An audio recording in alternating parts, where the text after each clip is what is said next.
একাধিক মত হওয়াকে বিভেদ বলে নাই, চার মাযহাবকে বিভেদ বলে নাই, চার মাযহাবের মধ্যে এক ইমাম আবু হানিফা বলছে শাফি, এটাকে বিভেদ বলে নাই। বাকি এটাকে কেন্দ্র করে আমি রফিয়াদের নিলাম, জোরে আমি নিলাম, এটাকে কেন্দ্র করে ঝগড়া শুরু করলাম। এটাকে সবাই সর্বসম্মতি করে আগের পরের আজমের আরবে বর্তমানের সৌদি আরবের আলেমরাও এটাকে ওনারা বলছেন এই কাজটা উম্মতের মাঝে বিভেদ সৃষ্টি করবে এবং করা হচ্ছে হচ্ছে এইসব নিয়ে উম্মতের মাঝে ইন্তেশার সৃষ্টি হচ্ছে। শুধু শায়েখ মোহাম্মদ বিন সালেহ উসাইমিন নন, শায়েখ আব্দুল আজিজ বিন আব্দুল্লাহ বিন বাজ রাহিমাহুল্লাহ মাজমুউল ফতোয়া বিন বাজ, শায়েখ সৌদি আরবের সাবেক গ্র্যান্ড মুফতি ছিলেন, ওনার এই কিতাবের 11 নম্বর খন্ডের 126 নম্বর পৃষ্ঠা, 142 নম্বর পৃষ্ঠা, এখানে লিখছেন শাইখ বিন বাজ রাহিমাহুল্লাহ লিখেছেন, ফাকাদ কানা আসহাবুর রাসূল সাল্লাল্লাহু আলাইহি ওয়াসাল্লাম ওয়াল উলামা বা'দাহু রাহিমাহুমুল্লাহ ইখতালিফুনা ফিল মাসাইলিল ফারঈয়্যা। রাসূল কারীম সাল্লাল্লাহু আলাইহি ওয়াসাল্লামের সাহাবাগণ এবং তাদের পরবর্তী উলামাগণ ইখতালিফুনা ফিল মাসাইলিল ফারঈয়্যা, শাখাগত অনেক মাসাইলে তাদের মাঝে মত ভিন্নতা ছিল। ওয়ালা ইউজিবু যালিকা বাইনাহুম ফুরকাতান ওয়ালা তাহাজুরা, কিন্তু তারা একে কখনোই বিভেদ বিচ্ছিন্নতার মাধ্যম বানান নাই।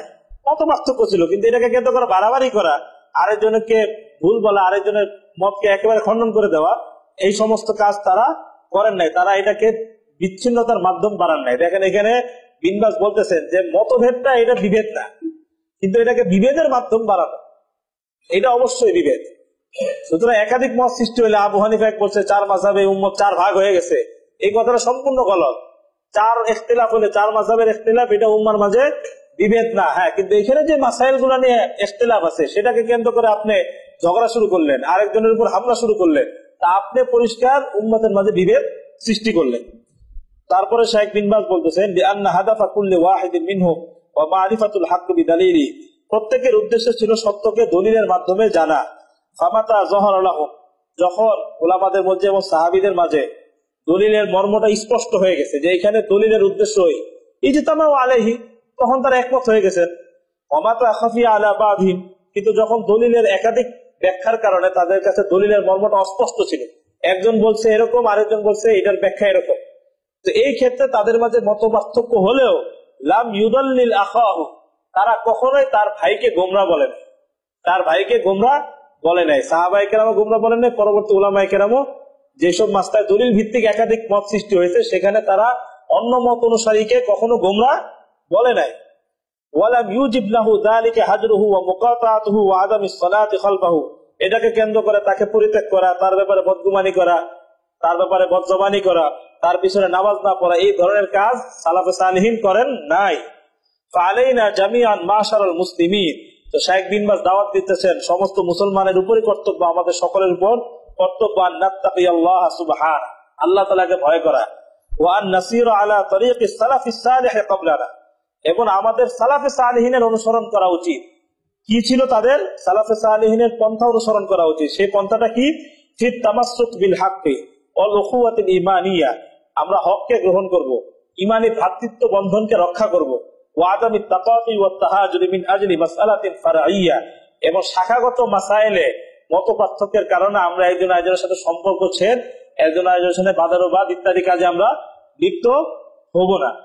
এটাই ছিল সালাফে সালেহের রাস্তা, যেখানে দলিলের মর্ম স্পষ্ট একমত হয়ে গেছে, আর যেখানে দলিলের মর্মটা অস্পষ্টতার কারণে দুই মত হয়েছে আলেমদের মধ্যে, সাহাবীদের মধ্যে, সবাই যে একটা মত গ্রহণ করছে, কিন্তু অন্য মতকে কখনোই ফেলে দেন নাই, অন্য মত অনুসারীর উপর কখনো গোমরা, সুন্নাহ বিরোধী ইত্যাদি তারা বলেন নাই। যেমনটা আমরা দেখলাম শাইখ আলবানী রাহিমাহুল্লাহ, উনি ডাইরেক্ট বলেন ওটা বেদাত, তো উসাইমিন সাহেব প্রতিবাদ করছে যে আপনার গবেষণার বিরোধী হয়েছে, আপনি আপনারটা বলেন, কিন্তু আপনি অন্য মতকে বেদাত বলবেন কেন, অন্য মতকে সুন্নাহ বিরোধী বলবেন কেন?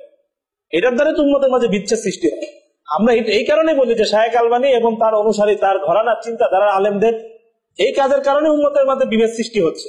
চার মাযহাবের ইখতিলাফ উম্মতের মাঝে বিভেদ না, চার ইমামের মধ্যে যে ইখতিলাফ হয়েছে যে সমস্ত মাসাইলে, সেখানে ইখতিলাফটা দলিলের আলোকে হয়েছে, দলিলের ভিত্তিতে হয়েছে, কিন্তু তারা বলে গেছে যে অন্য মাযহাবে যে ফতোয়া আছে সেটাও সত্য হতে পারে।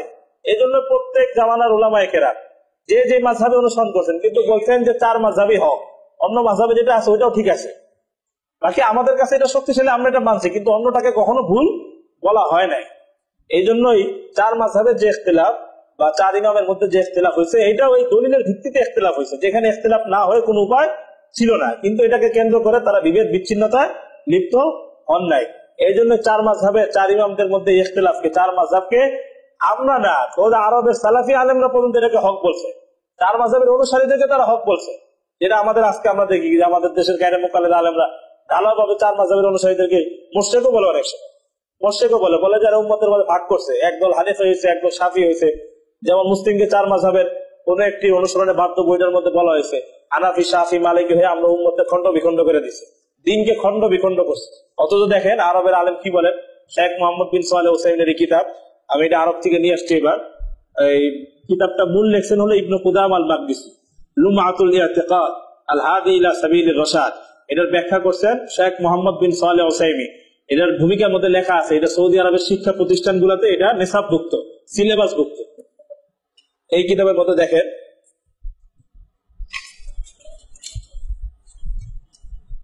এই কিতাবের 163 নম্বর পৃষ্ঠায়, 163 নম্বর পৃষ্ঠায় ইবনে কুদামা উনি বলছেন, ওয়াম্মা বিনিসবাতি ইলা ইমামিন ফি ফুরুউদ্দিন কাতাওয়াইফিল আরবাআ আলাইসা বিমাজমুম, দ্বীনের শাখাগত মাসলা মাসাইলের ক্ষেত্রে কোন ইমামের দিকে নিজেকে নিসবত করা, কাতাওয়াইফিল আরবাআ, যেমন চার মাযহাবের অনুসারীরা, কেউ ইমাম আবু হানিফা, কেউ হানাফি, কেউ শাফি, কেউ মালিকি, এই যে চার মাযহাব আমরা দেখতেছি, তারা কোন ইমামের দিকে নিজেকে নিসবত করছে। ফালাইসা বিমাজমুম, এটা কোন নিন্দার বিষয় না। ফালাইসা বিমাজমুম কেন? ফাইনাল ইখতিলাফ ফিল ফুরুই রাহমা, কেননা শাখাগত মাসাইলের যে ইখতিলাফ এটা রহমত, এটা উম্মতের জন্য রহমত। ওয়াল মুখতালিফুনা ফীহি মাহমুদুনা ফি ইখতিলাফিহিম, প্রত্যেকেই এখানে আপন আপন স্থানে প্রশংসিত অবস্থানে রয়েছে। মুসাবুনা ফি ইজতিহাদিহিম, প্রত্যেকে তাদের ইজতিহাদের কারণে সওয়াব পাচ্ছে। ওয়া ইখতিলাফুহুম রাহমাতুন ওয়াসিয়া, তাদের ইখতিলাফটা রহমত। ওয়া ইত্তিফাকুহুম হুজ্জাতুন কাতিয়া, চার মাযহাবে কোন মাসলা যদি একমত থাকে তাহলে এটা অনেক বড় অকাট্য দলিল। এটার ব্যাখ্যা করতেছেন শেখ মোহাম্মদ বিন সালেহ উসাইমিন, দেখেন কি লিখছেন। উনি বলতেছেন ওয়াল ইখতিলাফু ফিহা লাইসা বিমাজমুম, উনি তো বলছে এই ইখতিলাফটা নিন্দার বিষয় নয়, এই ইবনে কুদামা। তো উনি এখন ব্যাখ্যা করতেছে কেন নিন্দার বিষয় না, চার মাযহাবের মত পার্থক্য কেন নিন্দার বিষয় না। এখন শেখ উসাইমিন দলিল দিতেছে, গায়রে মুকাল্লিদ ভাইদেরকে বলি এই দলিলটা মুখস্থ করে রাখেন। চার মাযহাবরা খালি বলেন যে এটা কোত্থেকে এলো, এটা আবু হানিফা শাফি, দেখাইতেছে ওদের মধ্যে কত ইখতিলাফ, একটু বলে দেখাইতেছে। ওয়াল ইখতিলাফু ফিহা লাইসা বিমাজমুম, এই ইখতিলাফ কোনো নিন্দার বিষয় না। কেন? শেখ উসাইমিন বলতেছে হাইসু কানা সাদিরান আন নিয়াতিন খালিসা ওয়া ইজতিহাদি, প্রত্যেকের নিয়ত খালেস ছিল যে দলিল অনুসরণ করতে হবে, ওয়া ইজতিহাদি, তো দলিল অনুসরণ করতে গিয়ে তারা ইজতিহাদ করছে, কোরআন সুন্নাহর ইজতিহাদের ভিত্তিতে আমল করতে চেয়েছেন। তো ওইটার ব্যাখ্যার ক্ষেত্রে আইসা তাদের মধ্যে কি হয়ে গেছে, ইখতিলাফ হয়ে গেছে। লা আন হাওয়া ওয়া তাআসসুব, এটা তাদের গোলামি মাযহাবী বা নফসের প্রবৃত্তির কারণে ইখতিলাফ সৃষ্টি হয় নাই। তিনি বলতেছেন এটা কোনো নিন্দার বিষয় না। এখন দলিল দেওয়া শুরু করছে, লিআন্না ওয়াকা ফি আদিন নবী সাল্লাল্লাহু আলাইহি ওয়াসাল্লাম, কেন চার মাযহাবের ইখতিলাফ বা মতভেদ কেন নিন্দার বিষয় না? কেননা এই ইখতিলাফ লিআন্না ওয়াকা ফি আদিন নবী সাল্লাল্লাহু আলাইহি ওয়াসাল্লাম, নবীর জামানায় ইখতিলাফ শুরু হয়ে গেছে। ওয়ালা ইউনকিরহু, কিন্তু নবী কখনো এটাকে খারাপ বলে না। নবী কখনো এই মতভেদকে, যে দলিল ভিত্তিক যে ইখতিলাফ বা রাসূলুল্লাহ সাল্লাল্লাহু আলাইহি ওয়াসাল্লাম হাদিস বুঝতে গিয়ে যে ইখতিলাফ হয়ে গেছে সাহাবীদের মধ্যে, রাসূল কারীম সাল্লাল্লাহু আলাইহি ওয়াসাল্লাম এটাকে কখনো খারাপ বলে নাই। হাইসু ক্বালা ফি গাজওয়াতি বানি কুরাইযা, ওই যে বনু কুরাইযার ঘটনাটা, যে সাহাবীরা দুই রকম বুঝছে, তো এটার ভিত্তিতে উনি দলিল দিলেন যে চার মাযহাবের ইমামদের মধ্যে যে ইখতিলাফ হয়েছে, এই ইখতিলাফটা মূলত দলিল বুঝতে গিয়ে ইখতিলাফ হয়েছে। এই ইখতিলাফটা কোনো খারাপ বিষয় না, কোনো নিন্দার বিষয় না, কারণ এই ইখতিলাফ সাহাবীদের জামানা হয়েছে, কিন্তু রাসূল কারীম সাল্লাল্লাহু আলাইহি ওয়াসাল্লাম এটাকে খারাপ বলেন নাই। তারপরে উনি আবার বলতেছে, একটা দলিল দিচ্ছেন এই যে বনু কুরাইযার ঘটনা, যেহেতু এটা আরেকবার বলা হয়েছে এখন বললাম না, উনি আবার বলতেছেন এটা এক দলিল। দুই নম্বর দলিল ওয়ালি আন্নাল ইখতিলাফ ফিহা মাওজুদুন ফিস সাহাবা, এই ধরনের শাখাগত মাসাইলের ইখতিলাফ মতভেদ সাহাবীদের জামানায় ছিল। ওহুম খায়রুল কুরুন, আর সাহাবায়ে কেরাম হলেন উম্মতের মধ্যে সর্বশ্রেষ্ঠ ব্যক্তি, সাহাবীদের মধ্যে এই ধরনের ইখতিলাফ হয়েছে। ওয়ালি আন্নাহু লা ইউস, তারপর উনি তৃতীয় নম্বর দলিল দিতেছেন, ওয়ালি আন্নাহু লা ইউরসু আদাওয়া ওয়ালা বাগদা ওয়ালা তাফারুকা কালিমা, এই যে শাখাগত মাসাইলের দলিল ভিত্তিক যে ইখতিলাফ বা মতভেদ হয়, এটা উম্মতের মাঝে কোনো সমস্যা, কোনো শত্রুতা সৃষ্টি করবে না। ওয়ালা তাফারুকা কালিমা, এটার উম্মার ঐক্যকেও নষ্ট করবে না, এটা উম্মার ঐক্যের জন্য কোনো বাধা না, উম্মার ঐক্যের জন্য এটা কোনো বাধা না, চার মাযহাবের ইখতিলাফ। তারপর উনি আবার বলতেছেন যে উনি তো বললেন রহমত, কে বললেন? ইবনে কুদামা। তো শাইখ উসাইমিন বলতেছেন আই দাখিলুন ফি রাহমাতিল্লাহ, ওয়াফুহি, অর্থাৎ চার মাযহাব যারা অনুসরণ করতেছে, কেউ হানাফি, কেউ শাফি, কেউ মালিকি, হাম্বলি, প্রত্যেকেই আল্লাহ তাআলার রহমতের মধ্যে রয়েছে। দাখিলুন ফি রাহমাতিল্লাহ ওয়াফুহি, আল্লাহ তাআলার ক্ষমার মধ্যে রয়েছে। ওয়াল হাইসু লাম ইউকাল্লিফুম আকসারা মিম্মা ইস্তাতিউন। তারপর আবার বলছেন ফালাইসা আলাইহিম হারাজুন ফি হাযাল ইখতিলাফ, এই ইখতিলাফের কারণে উম্মত কোন তাদের উপর কোন হবে না, শাস্তি হবে না। বাল হুম ফি দাখিলুন তাহতা রাহমাতিল্লাহ ওয়াফুহি, প্রত্যেকে আল্লাহ তাআলার রহমত এবং ক্ষমার মধ্যে রয়েছে। ইন আসাবু, যদি তারা সঠিক অবস্থানে থাকে, ফালাহুম আজরান, 2 সওয়াব, ওয়া ইন আখতাউ, ভুল হইলে ফালাহুম আজরুন ওয়াহিদ, 1 সওয়াব। শাইখ হোসাইমিন কত সুন্দর করে বুঝাই দিলেন যে মাযহাব এটা কোত্থেকে আসলো, কেন হলো, এত মত কেন সৃষ্টি হলো, কেন এটা বৈধ। সৌদি আরবের নেশাবের মধ্যে অন্তর্ভুক্ত এই কিতাব, সিলেবাস।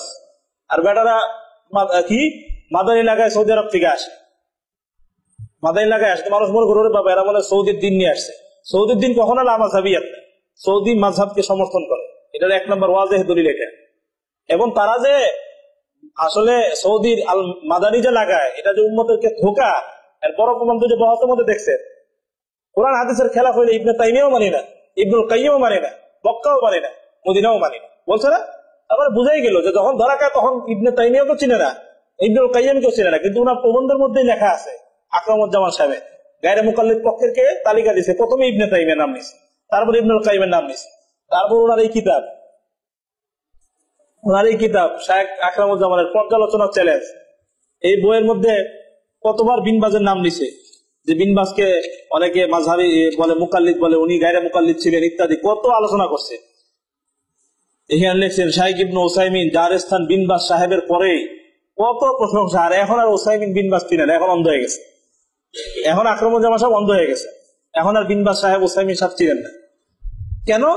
ওনার কথা হলো এই সহিহ হাদিস না মানার কারণে মাযহাবী ভিন্নতা প্রতিষ্ঠিত হয়েছে। এই যে এখানে উনি শুরুতে লিখছেন,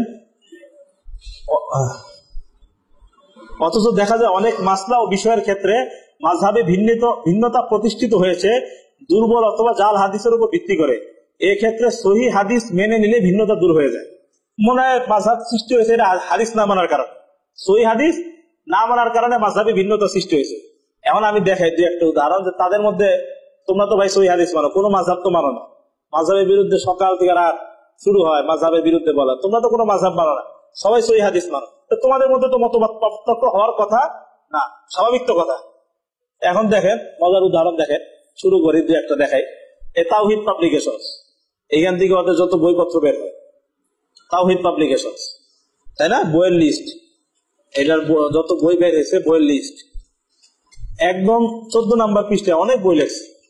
এই দেখেন এখানে 299 নাম্বার যে বইটার তালিকা দিছে, রুকু পেলে রাকাত হবে, ইবনু আহিলা, রুকু পেলে রাকাত হবে, বই লেখছে এক গায়রে মুকাল্লিদ, ইবনু আহিলা নাম, ওটা তাওহীদ থেকে ছাপছে। রুকু পেলে রাকাত হবে, ইবনু আহিলা, তার মানে কেউ যদি ইমামকে রুকু অবস্থায় পায় তাহলে রাকাত হবে।